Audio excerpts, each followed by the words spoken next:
Can you hear me? Can you hear me? Okay, so thank you for joining to this session. I will present a service stub and transparent proxy for you. This is a tool. This is let's say, the first public announcement of this tool. Let's move on. What's about this? So I would like to present a test situation and issues around this situation, what kind of requirements we would like to address, and finally present the tool itself, its features, and how to move forward. Let's see the situation. What we're always doing is just, we have a test component and we are testing it. We have a request, it's coming into the component, and we have a response. If we know what is expected, we can decide whether it's good or not. Very simple. Another situation can be a bit more complicated in case we have a third-party component next to it. And when the request arrives to our tested component, it actually goes through to other third-party component, which can be anything.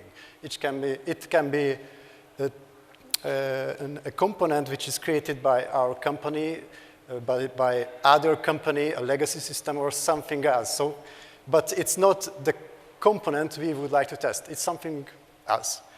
That receives something. It may happen that this kind of communication between the components is many, and after that, we will receive the response. And what's the problem in this case? Actually, that this third-party component is not owned by us. If it's not owned by us, we can tell how it will behave, and we have other problems as well. Let me show some problems. Imagine the situation when this third-party component is actually available for 2 hours in a day, but you still have to test. That's a problem for you. It may happen that if you send a request to that third party and you send this request next time, you will get a different answer. Just imagine the situation when you are booking a hotel room. If you book it, second time you cannot book it again, and not the same room. Another problem when you would like to do performance test on your tested component, but these third-party components usually not designed for performance tests. And finally, it's very interesting, when your call actually costs you money. If you earn $100 for each call, and that call is actually cost you $1, then it's fine in production environment. But in test environment, when actually you earn nothing, just pays for the call, it's very dangerous, let's say, or not so cheap for you. And there are other things we would like to test in our component, like how our component behaves in case the response is delayed, if there is no response or timeout happens. What happens if we would like to implement a new feature which requires implementation in the third-party component as well, but that's not there. We still would like to move ahead and not waiting for the third party for this one. So let's imagine that situation. Another thing, when we would like to test how our component behaves when the received answer from the third-party component actually has invalid content length or type or whatever else. And finally, what happens if we are receiving back something wrong? Error codes, it's not found, whatever else.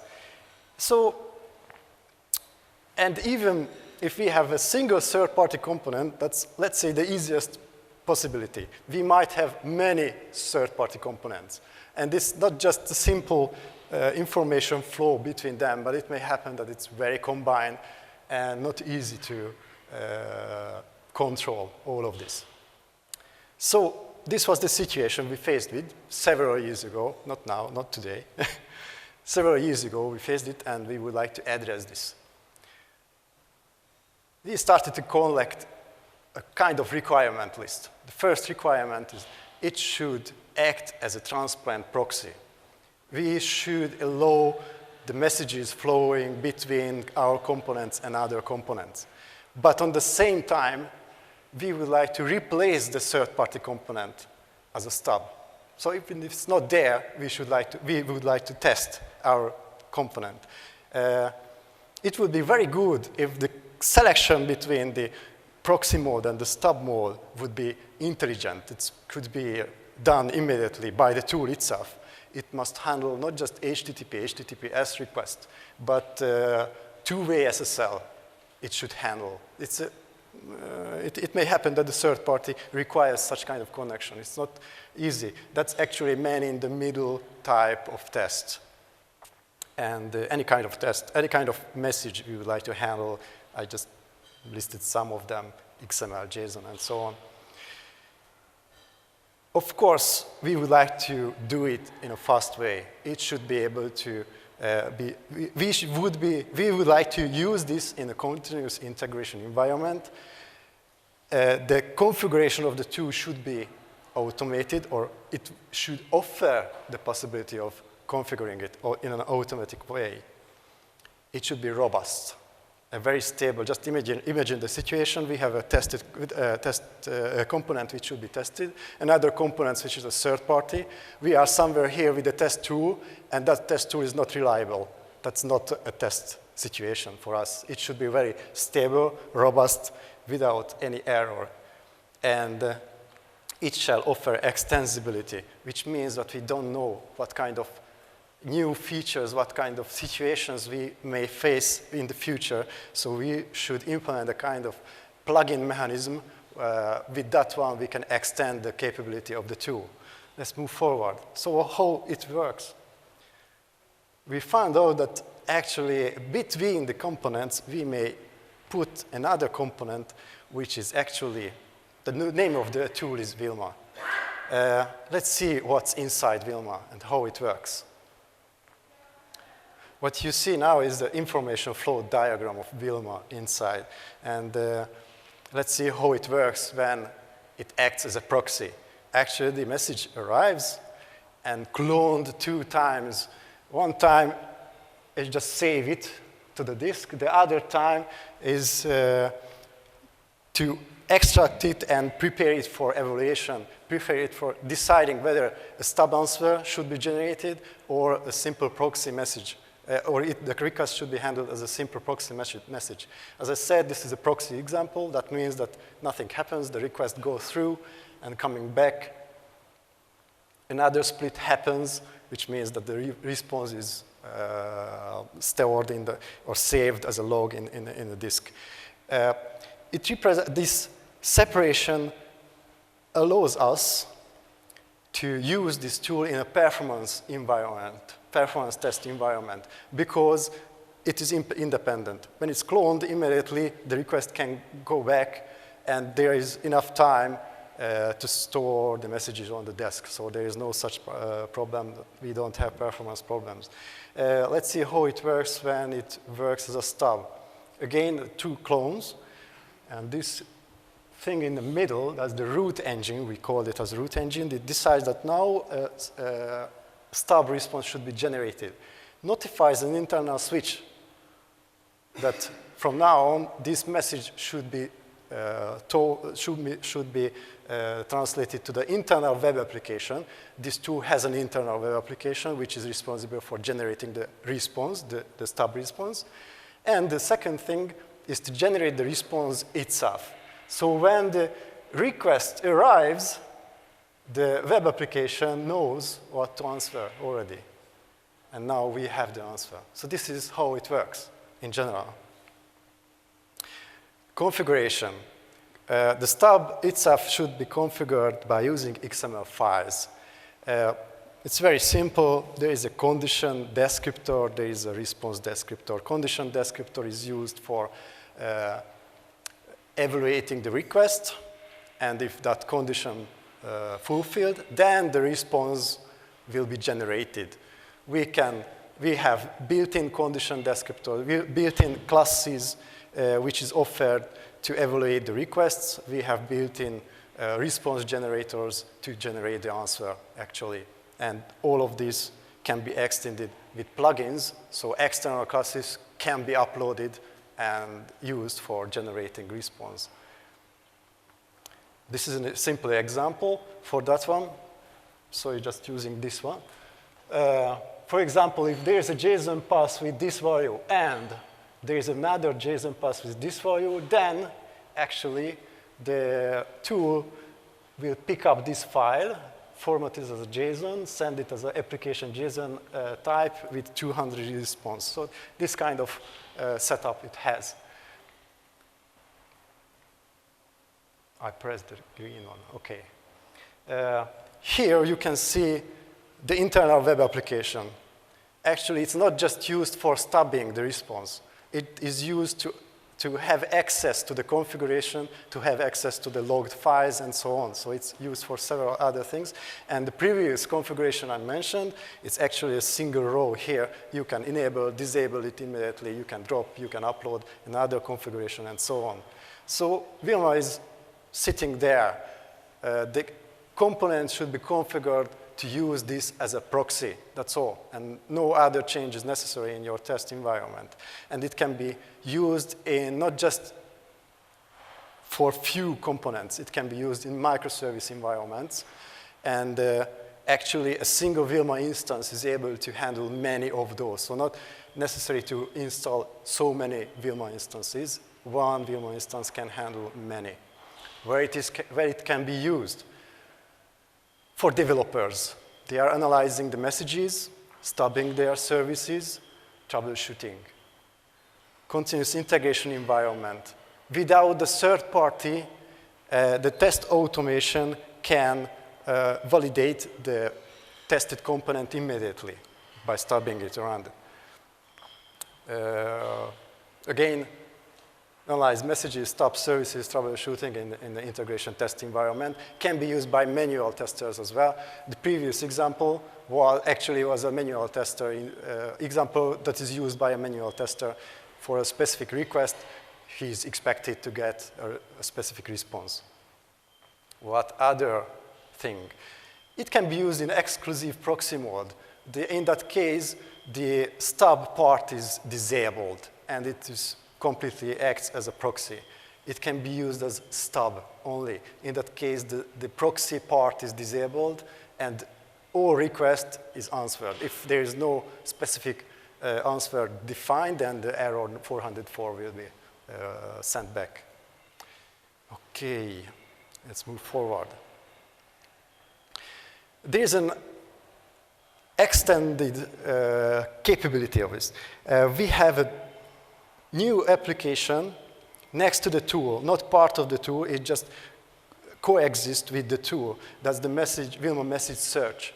This is used to search in the messages. We have several messages logged by WILMA, and this tool, this is a separated tool and offline, it uses a Lucene index-based high-performance search engine, and you can search in the messages. It just search the message itself, then, which was found, but the pair, so the request-response pair is there. You can download these requests and see inside what is in. What others? I presented the UI.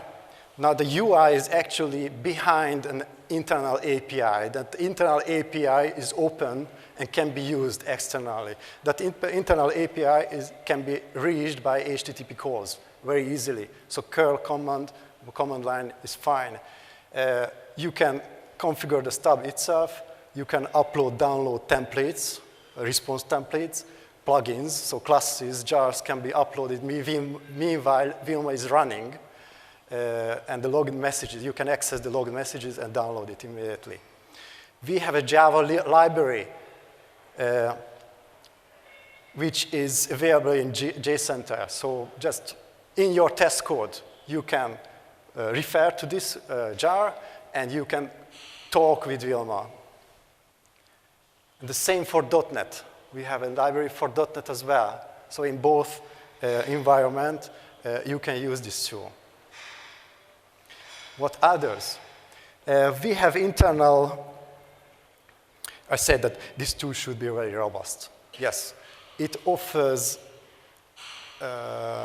built-in safeguards and settings how to behave in different overloaded situations.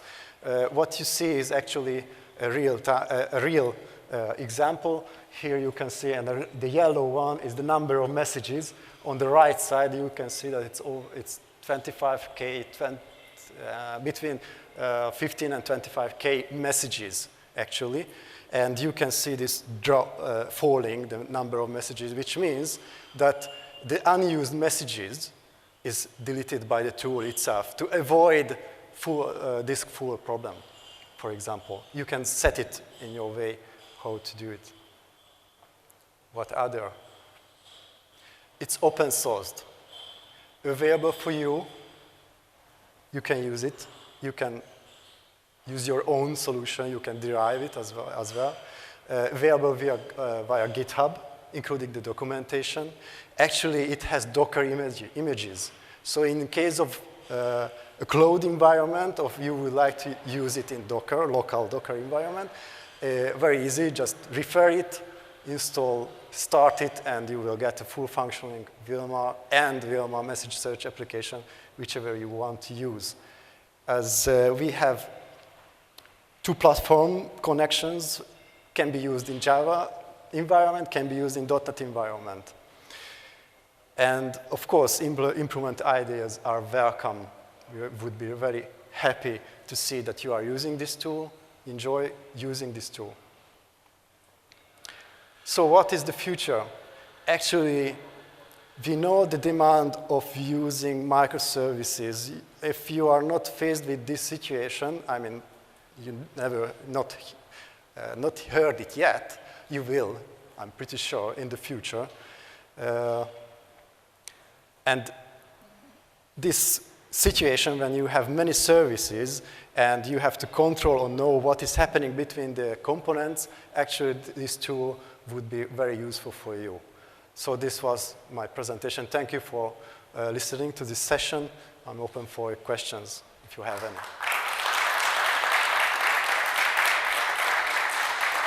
Thank you. Question? That's the I'm very glad to see such a tool open source. Good to see that, if I knew that earlier. One question. I know that there are lots of similar tools, like service virtualization tools out on the market. Almost every big tool developer has one.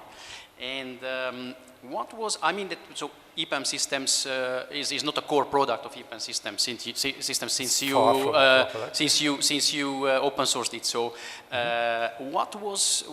what pushed you to implement this, to put a lot of effort on implementing this tool when there are already a lot of tools, similar tools on the market? So I see that it has some other benefits that other tools have, but most of the tools on the market pretty much cover the same expectations that you had perhaps. So what was the purpose of implementing this? Thank you very much.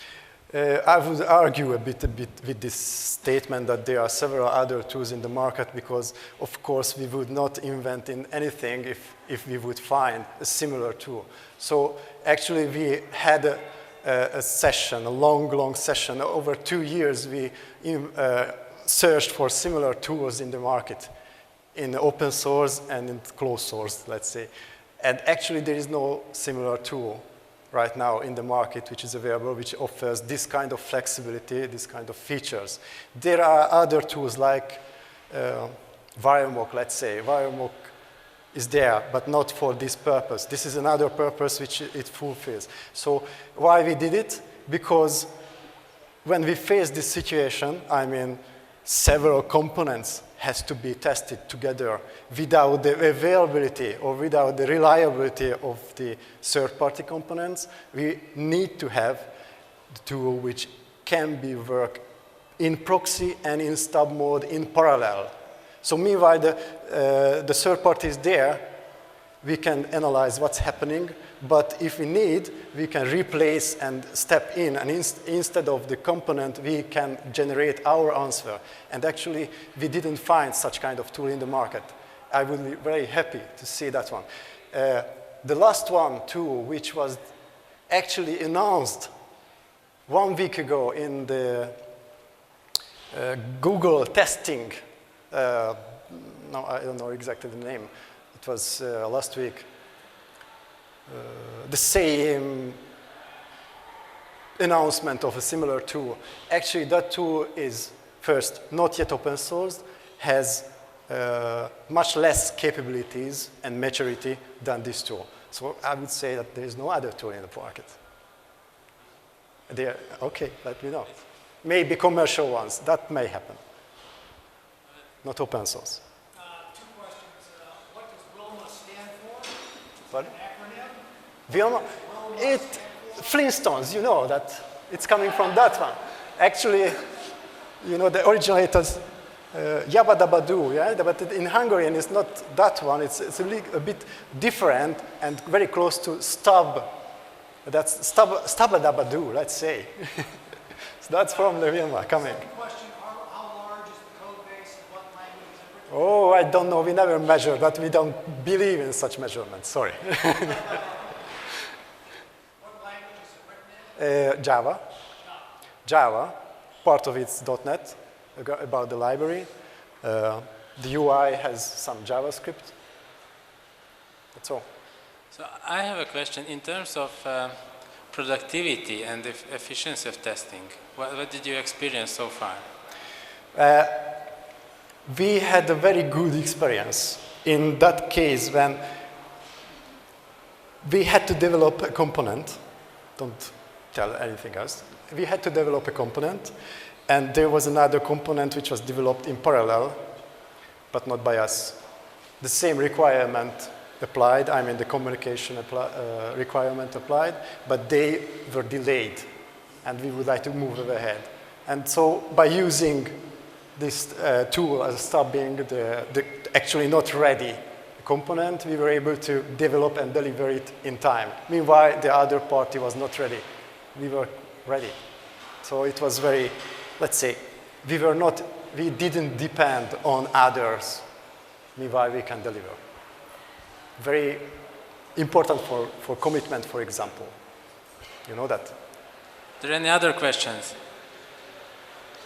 Then thanks again, and now we have a break, about half an hour. Thank you very break. much. Thank you.